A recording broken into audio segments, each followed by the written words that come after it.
जय हिंद। मैं पिंटू विद्यार्थी लाइफ जेस में आपका स्वागत है। आज हम बिहार एसएससी के कुछ सवालों पर चर्चा करेंगे। देखिए साहब, बिहार एसएससी की वैकेंसी आ गई है। बच्चे तैयारी में लगे हुए हैं।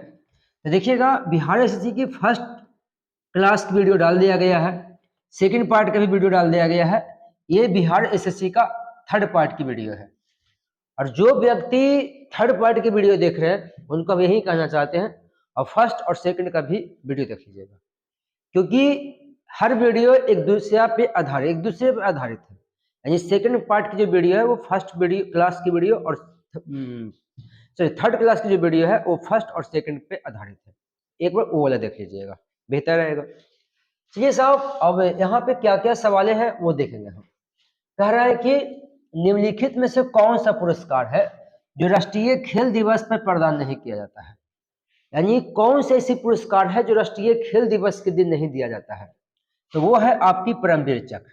परमवीर चक्र राष्ट्रीय खेल दिवस के दिन नहीं दिया जाता है।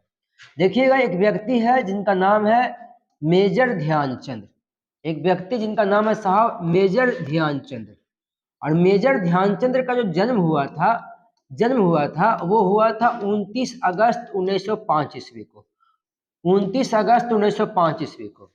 अब इनके जन्मदिन पर 29 अगस्त को राष्ट्रीय खेल दिवस मनाया जाता है। राष्ट्रीय खेल दिवस मनाया जाता है साहब। और खेल दिवस के दिन 29 अगस्त को 4 पुरस्कार दी जाती है। इसमें एक हो गया राजीव गांधी खेल रत्न पुरस्कार। राजीव गांधी खेल रत्न पुरस्कार भारत में खेल के क्षेत्र में दिए जाने वाले सबसे बड़ा पुरस्कार राजीव गांधी खेल रत्न पुरस्कार है। एक इसका नया नाम हो गया, नाम बदल गया है। इसका नया नाम हो गया है मेजर ध्यानचंद खेल रत्न पुरस्कार। और एक हो गया साहब Dhyanchand award, Arjun award, Dronacharya award. एक अवार्ड ये हो गया, 2 ये हो गया, 3 ये हो गया और 4 ये हो गया। तो खेल दिवस पर 4 पुरस्कार दिए जाते हैं। खेल दिवस के दिन टोटल 4 प्राइज मिलते हैं, जिसमें परमवीर चक्र नहीं मिलता है। चलिए, अब कर अंतर्राष्ट्रीय ओलंपिक समिति का मुख्यालय कहाँ है। तो अंतर्राष्ट्रीय ओलंपिक समिति की मुख्यालय की बात करते हैं तो अंतर्राष्ट्रीय ओलंपिक समिति की मुख्यालय ज्यूरिख है साहब। ज्यूरिख ये आपकी पड़ती है स्विट्जरलैंड में। कहाँ पड़ती है? स्विट्जरलैंड में पड़ती है। तो अंतर्राष्ट्रीय ओलंपिक संघ के मुख्यालय ज्यूरिख है और ये आपकी स्विट्जरलैंड में पड़ती है।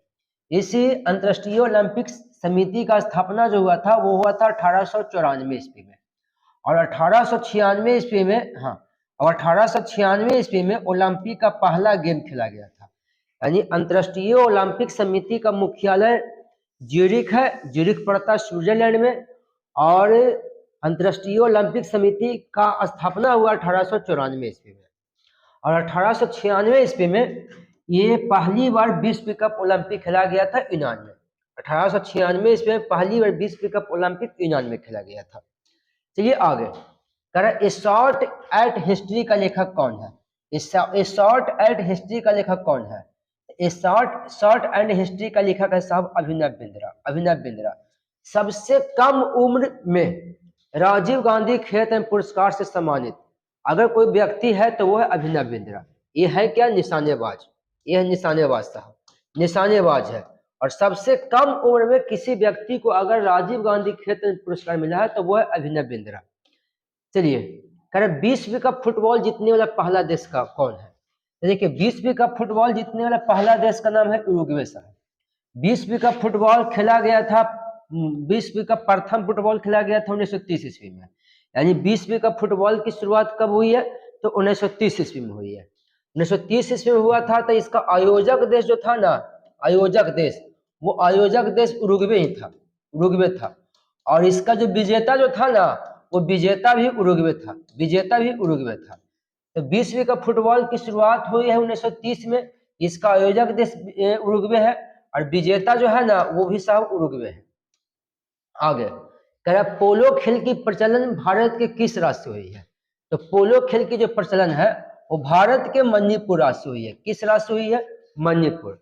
और भारत में पोलो खेल जो है, ये जो पोलो खेल है वो भारत में पोलो खेल का शुरुआत तुर्क लोगों ने किया है। तुर्क लोगों ने किया है। पोलो खेल में खिलाड़ियों की संख्या जो होती है वो 4 होती है।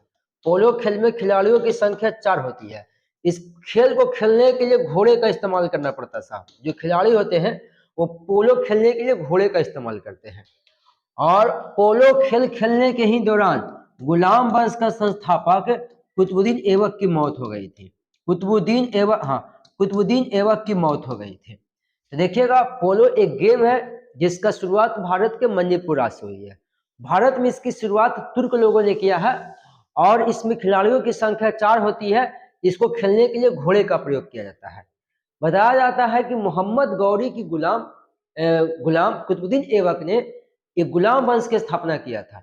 गुलाम वंश दिल्ली सल्तनत की पहली वंश है। और कुतुबुद्दीन ऐबक की जो मौत हुई थी वो पोलो खेलने के दौरान घोड़े से गिरने के दौरान हुआ था। आगे बांग्लादेश का राष्ट्रीय खेल क्या है? तो बांग्लादेश का जो राष्ट्रीय खेल जो है ना वो है कबड्डी।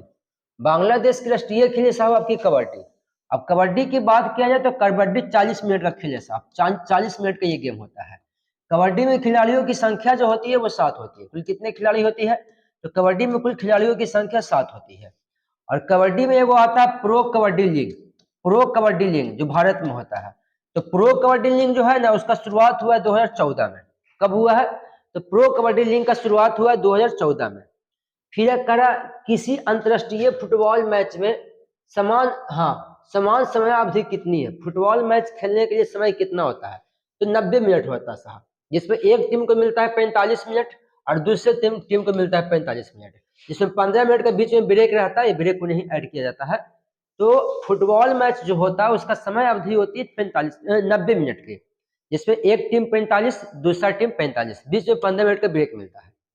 भारतीय संविधान में संघीय न्यायपालिका का उल्लेख किया गया है भाग 5 में। भारतीय संविधान में संघीय न्यायपालिका का उल्लेख किया गया है भाग 5 में, क्योंकि भाग 2 में नागरिकता का उल्लेख है। भाग 2 जो है इसमें नागरिकता का उल्लेख है। भाग 3 में मौलिक अधिकार का उल्लेख है। भाग 3 में मौलिक अधिकार का उल्लेख है। और भाग 4 में राज्य के नीति निर्देशक सिद्धांत का उल्लेख है। राज्य के नीति निर्देशक सिद्धांत का उल्लेख है।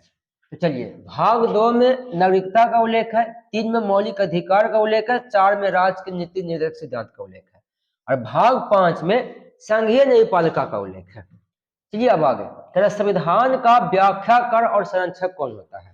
तो देखिए, संविधान का व्याख्याकार और संरक्षक जो होता है ना वो होता है साहब उच्चतम न्यायालय। कौन होती है? उच्चतम न्यायालय। उच्चतम न्यायालय जो है हमारे दिल्ली में है। और भारत का उच्चतम न्यायालय जो है वो इंग्लैंड का कुछ पॉइंटों से मिलता जुलता है, हल्का अमेरिका के भी कुछ पॉइंटों से मिल जाता है इसमें। चलिए आगे, कह मूल रूप से संविधान में उच्चतम न्यायालय के अतिरिक्त कितने न्यायाधीशों की व्यवस्था थी? तो मूल रूप से संविधान में जो संविधान बना था तो मूल रूप से संविधान में उच्चतम न्यायालय के अतिरिक्त कितने न्यायाधीशों की व्यवस्था थी? तो देखिएगा, संविधान में उच्चतम न्यायालय में टोटल 8 न्यायाधीशों की चर्चा किया गया था साहब, लेकिन इसमें पूछ रहा अतिरिक्त कितने न्यायाधीशों की व्यवस्था थे? तो 8 में एक था मुख्य न्यायाधीश और 7 गो था अतिरिक्त। तो ऐसी परिस्थिति में इसका आंसर क्या हो जाएगा? 7। समझना? तो जो संविधान लिखाया था, ध्यान देगा, जो संविधान लिखाया था, हेलो साक्षी, देखो सही है ना, चला ना? देखिएगा, जो संविधान लिखाया था तो उसमें कुल न्यायाधीशों की चर्चा किया गया था साहब 8। कुल न्यायाधीश कितना था? 8, जिसमें एक गो था मूल और 7 गो था अतिरिक्त। लेकिन अब यही 8 जो है ना वो बढ़ के हो गया 34, जिसमें एक गो है मुख्य और 33 गो है अतिरिक्त साहब। तो ये न्यायाधीशों की संख्या में जो वृद्धि होगी, ये वृद्धि करने का भी अधिकार किसको है? तो संसद को है। महिला समानता दिवस कब मनाया जाता है? तो महिला समानता दिवस मनाया जाता है साहब 26 अगस्त को। 26 अगस्त को हम महिला समानता दिवस मनाते हैं। देखिएगा, महिलाएं की बात किया जाए तो अंतर्राष्ट्रीय महिला दिवस मनाया जाता है 8 मार्च को। अंतर्राष्ट्रीय महिला दिवस मनाया जाता है 8 मार्च को, लेकिन राष्ट्रीय महिला दिवस जो है ना वो 13 फरवरी को मनाया जाता है। बताया जाता है कि राष्ट्रीय महिला दिवस 13 फरवरी को सरोजिनी नायडू के जन्मदिन पर मनाया जाता है। सरोजिनी नायडू भारतीय राज्यों की प्रथम महिला राज्यपाल है। सरोजिनी नायडू ने ही कहा था कि राज्यपाल सोने की पिंजरे में बंद एक चिड़िया के समान है, बल्कि नेहरू जी के शासनकाल को राज्यपाल को गाड़ी का पांचवा पहिया कहा गया था। अंतर्राष्ट्रीय बालिका दिवस 11 अक्टूबर को मनाया जाता है और राष्ट्रीय बालिका दिवस 24 जनवरी को मनाया जाता है। और महिला समानता दिवस जो है ना वो 26 अगस्त को मनाया जाता है। और यही क्वेश्चन यहाँ पे था कि महिला समानता दिवस कब मनाया जाता है? 26 अगस्त को। फिर भारतीय राज्यों की प्रथम महिला राज्यपाल सरोजिनी नायडू थी, ये उत्तर प्रदेश की राज्यपाल बनी थी। विश्व की प्रथम महिला प्रधानमंत्री की बात किया जाए तो श्री मावे भंडार नायके है। ये श्री मावे भंडार नायके श्रीलंका की प्रथम महिला प्रधानमंत्री थी। ये आगे ठीक है। भारतीय संविधान में तदर्थ न्यायाधीशों का नियुक्ति की प्रावधान है। देखिए तदर्थ न्यायाधीश की नियुक्ति की बात करते थे, इसका उल्लेख किया गया अनुच्छेद 127 में, समझना। तदर्थ न्यायाधीशों की नियुक्ति की अगर बात करें, तदर्थ न्यायाधीशों ना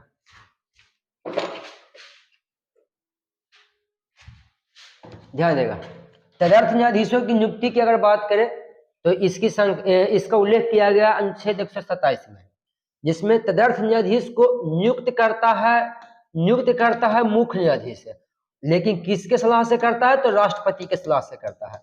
यहाँ पे देखिएगा मुख्य न्यायाधीश को नियुक्त करता है राष्ट्रपति, लेकिन तदर्थ न्यायाधीश की नियुक्त करने की बात आती है अनुच्छेद 127 के तहत तदर्थ न्यायाधीश को नियुक्त करता है मुख्य न्यायाधीश, लेकिन किसके सलाह से? तो राष्ट्रपति की सलाह से करता है।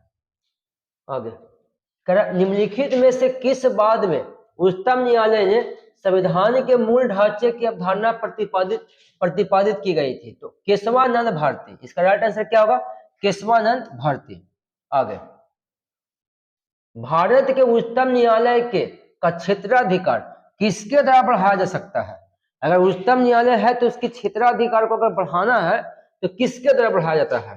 तो संसद द्वारा विधि बनाकर, मतलब संसद द्वारा कानून बनाकर उच्चतम न्यायालय की क्षेत्राधिकार को बढ़ा सकते हैं। संसद क्या क्या कर देता है? संसद देखिएगा साहब, संसद इसकी सदस्यों की संख्या बढ़ा देता है, संसद इसका वेतन तक बढ़ा देता है, संसद इसका क्षेत्र तक बढ़ा देता है। आगे संविधान के अंतर्गत उच्चतम न्यायालय से विधि के प्रश्न पर राय लेने का अधिकार किसे है?